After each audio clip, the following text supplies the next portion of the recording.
What is going on, guys? This is your boy Easley Jackets here, bringing you guys some Madden 15 career mode. And in this episode, we are facing off against none other than the Dallas Cowboys and Tony Romo. And we are coming off a good win over the St. Louis Rams after taking our first loss of the season to the Washington Redskins. Now, this video is going to be a little different than how I normally do it. Usually, I jump right into the action commentating.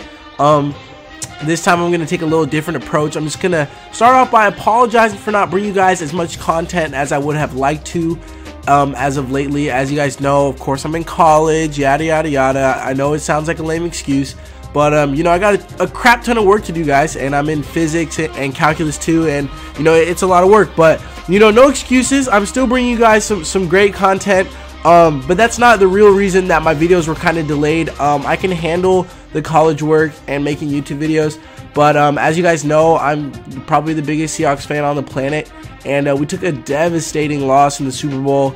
And so basically, that whole week I was just kind of down in the dumps. I was trying to get this Madden video done, but do you guys know how hard it is to make a Madden video when your quarterback plays for the Seahawks, and every time you just see the Seahawks, you just get kind of down in the dumps, and it's just really tough hump to get over, guys. Obviously, I could go on an entire half hour to an hour video about that game and what happened and my analysis, blah blah blah, but I don't really feel like reliving it. All I'm gonna say is I think at the end we made a bad call, and I'm just gonna leave it at that. You will see in this video multiple times that we have the ball in second and short or third and short situations, and instead of throwing a stupid slant route or whatever the case may be and risking an interception, we give it to the beast, Marshawn Lynch.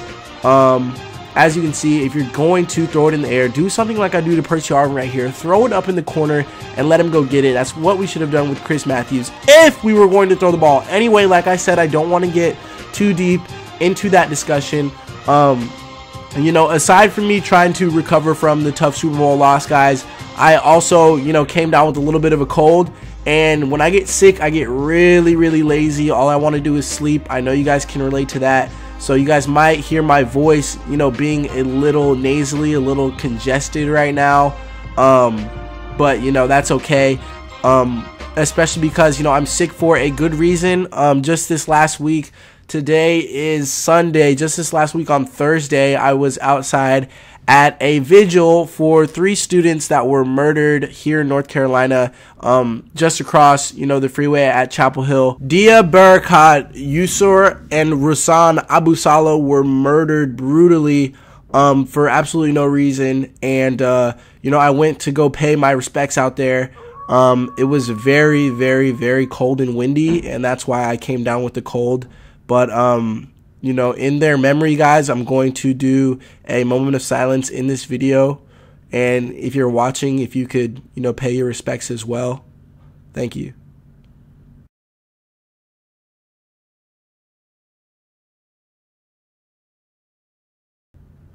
So rest in peace, Deah, his wife Yusor, and Razan. Deah and Yusor had graduated from my school, North Carolina State, and Razan was a student in the College of Design. She was studying to be an architect here at NC State. So like I said, these were all members of the Wolfpack family. And as you know, my campus, not only my campus, but, a lot of people here in North Carolina and of the Muslim faith have been, crucially impacted by this tragedy. So I just wanted to pay my respects, because that was obviously a big deal to me. And, I thought to myself, if that was my vigil and it was freezing out there, would I want people to stay out there and remember me for who I was? So, I was not going to leave early.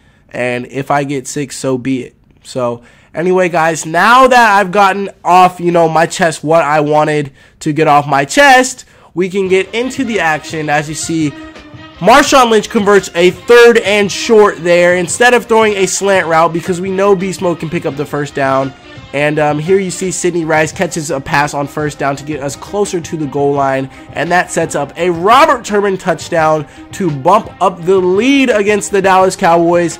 And this was a pretty big touchdown for us, only because on earlier, if you guys were actually watching the gameplay, Sidney Rice had dropped a 3rd down, and we ended up having to settle for the field goal. He dropped a pass on 3rd down, so him coming up with that catch to get us, in closer range was a pretty big play, only because, I was going to tell the coach, get Sidney Rice out of there. But on the very next possession, look, he messes up again, guys. If you look at this play right here, this is not my fault.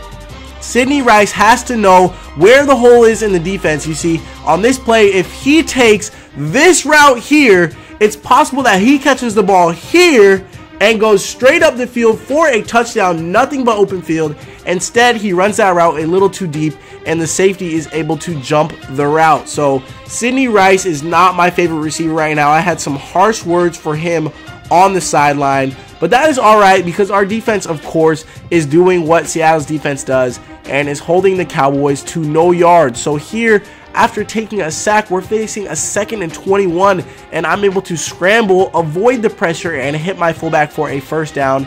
And then on 3rd and short, instead of throwing a stupid slant route, we give it to beast mode, and look at him just being a freaking animal. I mean, you guys tell me, could he have gotten 1 yard to get in that end zone in Super Bowl 49? Anyway, back to the gameplay, guys. We end up having to settle for a punt on the last possession. So now we're coming back. We got basically a 2-touchdown lead here over the Cowboys, and I'm able to hit Zach Miller on an out route, and he tiptoes up the sideline for another touchdown.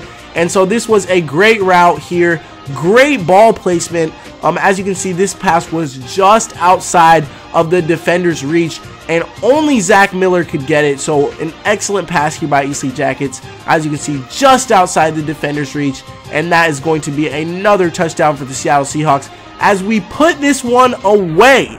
Here in garbage time, one last chance at a touchdown with 5 seconds left, and that comes up incomplete.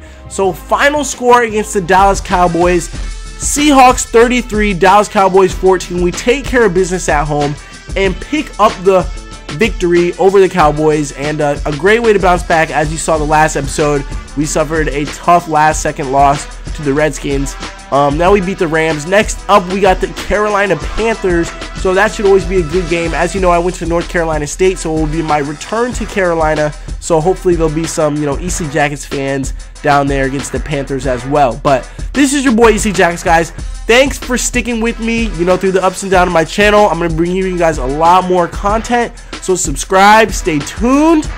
This is your boy Eastleigh Jackets, and I'm signing out.